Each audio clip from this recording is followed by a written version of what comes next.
Hello friends, good morning. आज हम कक्षा 9 विषय हिंदी गद्य 21 क्रांतिकारी शेखर का बचपन। तो हमने इसके पहले 2 पार्ट के अंदर ये पूरा चैप्टर पढ़ा है, पूरी कहानी जानी है। तो आज हम इसके स्वाध्याय के प्रश्न उत्तर करेंगे। तो यहाँ पर आपको अपनी किताब में देखते हुए ये वीडियो देखते रहिएगा। जहाँ जहाँ पर आपको लगे कि मुझे लिखना है तो आप स्टॉप करके भी देखिएगा और अपने प्रश्न आप लिख सकेंगे। ठीक है, तो सबसे पहले मैं यहाँ पर आपको प्रश्न एक निम्नलिखित प्रश्नों के उत्तर 5-6 वाक्य में लिखिए।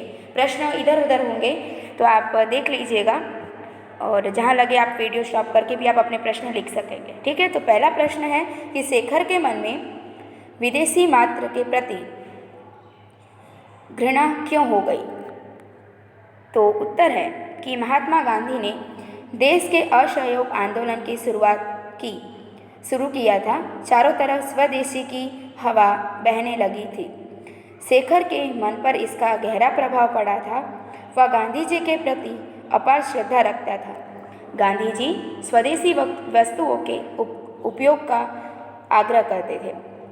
विदेशी वस्तुएं देश की पराधीनता की प्रतीक बन गई थी, इसलिए शेखर के मन में विदेशी मात्र के प्रति घृणा हो गई थी। दूसरा प्रश्न है कि शेखर के घर में अंग्रेजी भाषा के प्रति गहरा प्रभाव था, ऐसा हम कैसे कह सकते हैं। तो आपने कहानी में देखा ही था कि उसके पिताजी किस तरीके से उसे एक अंग्रेजी लड़के के सामने जवाब ना देने की वजह से उसे डांटते हैं। तो देखते हैं, उत्तर है कि शेखर के पिता और भाई घर में अंग्रेजी में बात करते थे। पिता शेखर को भी भाइयों के साथ अंग्रेजी में बात करने के लिए प्रोत्साहित करते थे। शेखर भी शौक से अंग्रेजी बोलता था। शेखर की पहली आया ईसाई थी और अंग्रेजी बोलती थी। उसके पहले गुरु भी एक अमेरिकन मिशनरी थे जो दिन भर अंग्रेजी बोलते थे। शेखर को ऐसा लगता था जैसे अंग्रेजी ही उसके परिवार की मातृभाषा हो, यानी कि पूरा दिन वो अंग्रेजी भाषा के बीच में ही रहते थे, तो उनको ऐसा ही लगता था कि अंग्रेजी ही उनकी मातृभाषा हो। परिवार में अंग्रेजी का ऐसा चलन देखकर हम कह सकते हैं कि शेखर के घर में अंग्रेजी भाषा का गहरा प्रभाव था। तीसरा प्रश्न है कि शेखर ने नाटक लिखना कब आरंभ किया और क्यों किया। तो उत्तर है कि शेखर असहयोग और स्वदेशी आंदोलनों से अत्यंत प्रभावित था। उसे विदेशी मात्र से घृणा हो गई थी। अंग्रेजी भाषा से ही भी वह बेहद नफरत करने लगा था।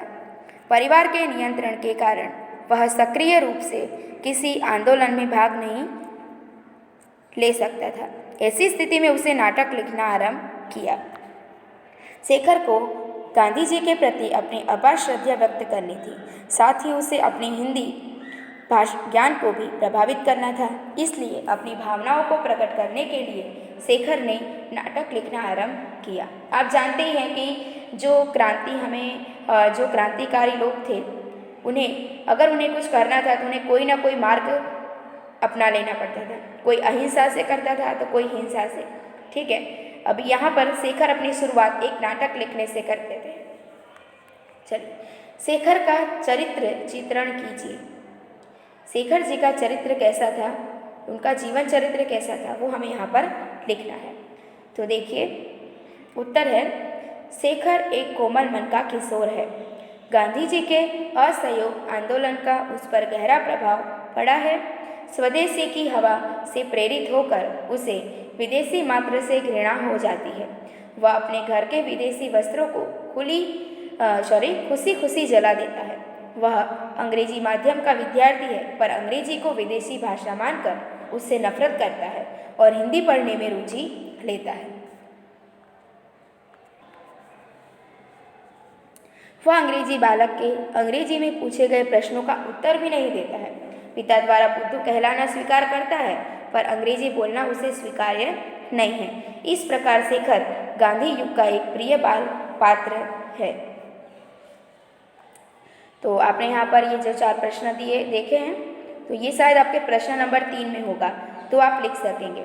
ठीक है, चलिए फिर देखिए, प्रश्न नंबर 2 है कि निम्नलिखित प्रश्नों के 2-3 वाक्य में उत्तर लिखिए। यहाँ पर जो प्रश्न दिए हैं आपको, वो आपको 2-3 वाक्यों में देने हैं। तो उसमें पहला प्रश्न है, असहयोग आंदोलन की लहर में बहकर शेखर ने क्या किया? असहयोग आंदोलन की लहर में बहकर शेखर ने क्या किया? उत्तर है, असहयोग आंदोलन की लहर में बहकर शेखर ने विदेशी कपड़े उतार कर रख दिए। जो कुछ मोटे देसी कपड़े थे उन्हें ही पहनने लगा। उसने घूमना मिलना भी बंद कर दिया, क्योंकि उसके लायक देसी कपड़े उसके पास नहीं थे। वे क्या करते हैं कि पहले उन्होंने तो ये आंदोलन की शुरुआत की, तो उसके लिए उन्हें कुछ त्याग भी करना पड़ेगा, क्योंकि हर चीज़, किसी चीज़ को पाने के लिए हमें कुछ त्याग करना पड़ता है। तो यहाँ पर उन्होंने ये आंदोलन करना था, इसलिए वो बाहर जाना छोड़ देते, क्योंकि उनके पास इतने कपड़े भी नहीं थे कि वो हर रोज़ घूमने फिरने जाएं तो वो कुछ नया कपड़ा पहन सके। चलिए, दूसरा प्रश्न है, घर के सदस्य बाहर गए तब शेखर ने क्या किया? उत्तर है, घर के सदस्य बाहर गए तब शेखर ने घर के सभी कमरों में से विदेशी कपड़े लेकर नीचे एक खुली जगह में इकट्ठे किए, उनके ढेर पर मिट्टी का तेल डाला और आग लगा दी। शेखर को अंग्रेजी भाषा से घृणा क्यों हो गई? तो इसका उत्तर है, शेखर के मन में विदेशी मात्र के प्रति घृणा हो गई थी। अंग्रेजी भी विदेशी भाषा थी, इसलिए उसे अंग्रेजी भाषा से घृणा हो गई।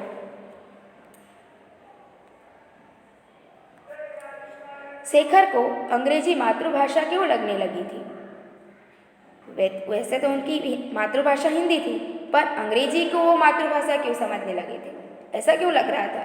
तो उत्तर है कि शेखर ने देखा कि यदि मातृभाषा वह है कि जो हम सबसे पहले सीखते हैं, तब तो अंग्रेजी ही उसकी मातृभाषा है। उसके घर में अंग्रेजी ही बोली जाती थी, वह भी बचपन से ही अंग्रेजी बोलता था, इसलिए शेखर को अंग्रेजी मातृभाषा जैसे लगने लगी थी। शेखर ने राष्ट्रीय नाटक लिखना क्यों प्रारंभ किया? तो शेखर ने अपने हिंदी ज्ञान को प्रमाणित करना चाहता था।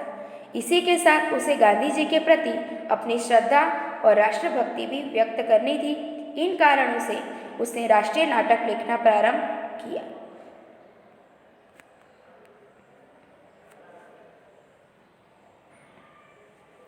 छठा प्रश्न है कि शेखर ने नाटक का विषय क्या था?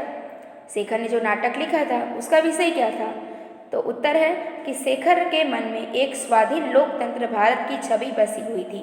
उसने एक ऐसी कल्पना करी थी जिसमें हमारा लोकतंत्र भारत स्वाधीन हो, वो किसी के ऊपर अधीन ना रहे। जिसके राष्ट्रपिता महात्मा गांधी थे, उसमें कताई बुनाई जैसी गांधी जी की प्रवृत्तियों को असहयोग आंदोलन का समावेश था। शेखर का यह स्वप्न ही उसके नाटक की हलचल में भी समाविष्ट था।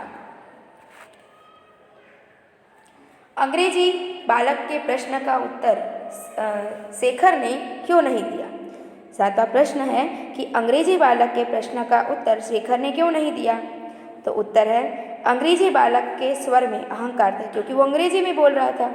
वह अपने अंग्रेजी ज्ञान का परिचय देना चाहता था। शेखर को उसका प्रश्न बुरा और अपमानजनक भी लगा, इसलिए उसने अंग्रेजी बालक के प्रश्न का उत्तर नहीं दिया।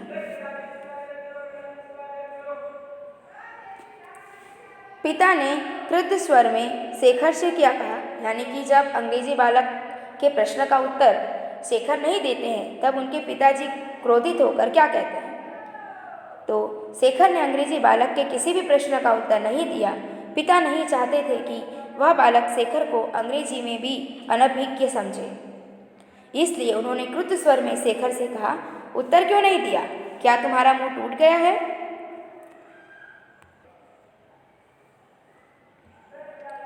नवा प्रश्न है कि शेखर उत्तर देने से कैसे बच गया? क्या होता है कि वो एक तो उत्तर देना भी नहीं चाहता है और उसे मौका भी मिल जाता है कि वो उत्तर ना दे सके। तो शेखर अंग्रेजी बालक के प्रश्नों के उत्तर में एकदम चुप रहा। पिता इसी बारे में शेखर से उसके चुप रहने का कारण जानना चाहते थे, किंतु तभी ट्रेन आ गई और शेखर उत्तर देने से बच गया।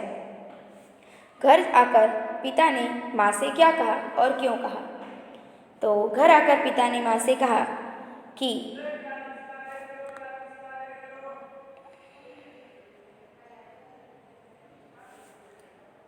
बांकीपुर स्टेशन पर शेखर ने बालक के अंग्रेजी प्रश्नों के उत्तर न देकर चुप्पी साध ली थी। इससे पिता को क्रोध के साथ दुख भी हुआ था। घर आकर उन्होंने शेखर की माँ से कहा, हमारे लड़के बुद्ध हैं, किसी के सामने उनका मुंह ही नहीं खुलता। फिर है निम्नलिखित प्रश्नों के उत्तर एक एक वाक्य में लिखें, जो आपके प्रश्न 1 में दिया गया है। तो उसमें है प्रश्न कि शेखर किस लहर में बह गया। तो शेखर असहयोग आंदोलन की लहर में बह गया। शेखर ने बाहर घूमने मिलने जाना क्यों छोड़ दिया। तो शेखर ने बाहर घूमने मिलने जाना छोड़ दिया क्योंकि पहनने के लिए देसी कपड़े उसके पास पर्याप्त नहीं थे। शेखर ने बचपन में कौन सा नाटक देखा था। शेखर ने बचपन में सत्यवादी हरिश्चंद्र नाटक देखा था। शेखर ने मस्तिष्क में कैसी पुकार पहुंचती थी। शेखर के मस्तिष्क में एक नाटक का लेखक होने की पुकार पहुंचती थी। शेखर ने आग कैसे जलाई। तो शेखर ने घर के दियों से मिट्टी का तेल लेकर उससे आग जलाई। शेखर ने आग में क्या जलाया। तो शेखर ने आग में घर के सभी विदेशी कपड़े जला दिए। शेखर गला खोलकर क्या गाने लगा। शेखर गला खोलकर गाने लगा, गांधी जी का बोलबाला, दुश्मन का मुंह हो काला। शेखर को किसे माँ कहना स्वीकार्य नहीं था। तो इसका उत्तर है अंग्रेजी जैसी विदेशी भाषा को माँ कहना से शेखर को स्वीकार्य न था।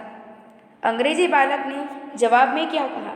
अंग्रेजी बालक ने शेखर को चुप देखकर अपना नाम बताया और पूछा, क्या तुम स्कूल में पढ़ते हो। फिर आगे आपको पर्यायवाची शब्द यानी कि समानार्थी शब्द लिखने हैं। जैसे है अनुमति, तो अनुमति का मतलब होगा आज्ञा।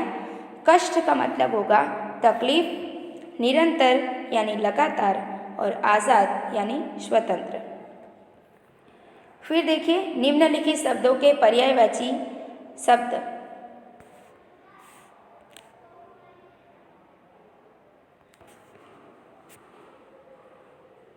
निम्नलिखित शब्दों के विलोम शब्द लिखिए। तो यहाँ देखिए सहयोग का विरोधी होगा असहयोग, विदेशी का विरोधी स्वदेशी, बाहर का विरोधी भीतर, दुश्मन का विरोधी दोस्त, निरंकुशता का विरोधी होता है अंकुश और सन्मुख का मतलब विरोधी होगा विमुख। फिर देखिए निम्नलिखित मुहावरों के अर्थ देकर वाक्य प्रयोग कीजिए। तो सबसे पहला है मुंह काला होना तो बदनाम होना। तो वाक्य होगा बुरे कर्म करोगे तो मुंह काला होगा ही। दूसरा है घृणा होना, नफरत होना। तो वाक्य है पाप से पुण्य करो, पाप से घृणा करो, पापी से नहीं। बाध्य होना तो मतलब होगा विवश होना। बालक की जिद के सामने माँ को बाध्य होकर उसे खिलौना दिलाना पड़ा। तो इस तरीके से यहाँ पर हमने इस वीडियो के अंदर प्रश्न उत्तर यानी स्वाध्याय का जो प्रश्न है 5-6 वाक्य में उत्तर, जो आपकी किताब में प्रश्न 3 में दिया गया है। फिर है प्रश्न के उत्तर 2-3 वाक्य में जो आपके प्रश्न 2 में दिए गए हैं। तो इसमें जो स्टार वाले जो प्रश्न हैं ना, वो आपकी किताब के प्रश्न हैं। ठीक है, तो आपको अच्छे से ये सारे प्रश्नों के उत्तर लिखने हैं। फिर आगे जो प्रश्न है एक एक वाक्य में उत्तर दीजिए, तो वो आपकी किताब में प्रश्न 1 में दिया गया है। ठीक है, और फिर है पर्यायवाची शब्द यानी कि समानार्थी शब्द, विलोम यानी विरोधी शब्द, और अंत में है मुहावरों के अर्थ देकर वाक्य प्रयोग। तो यहाँ मुहावरों के अर्थ में जो वाक्य है ना, वो आप अपने मन से खुद से लिख पाओगे, बनाकर भी आप अपने मन से लिख सकते हो।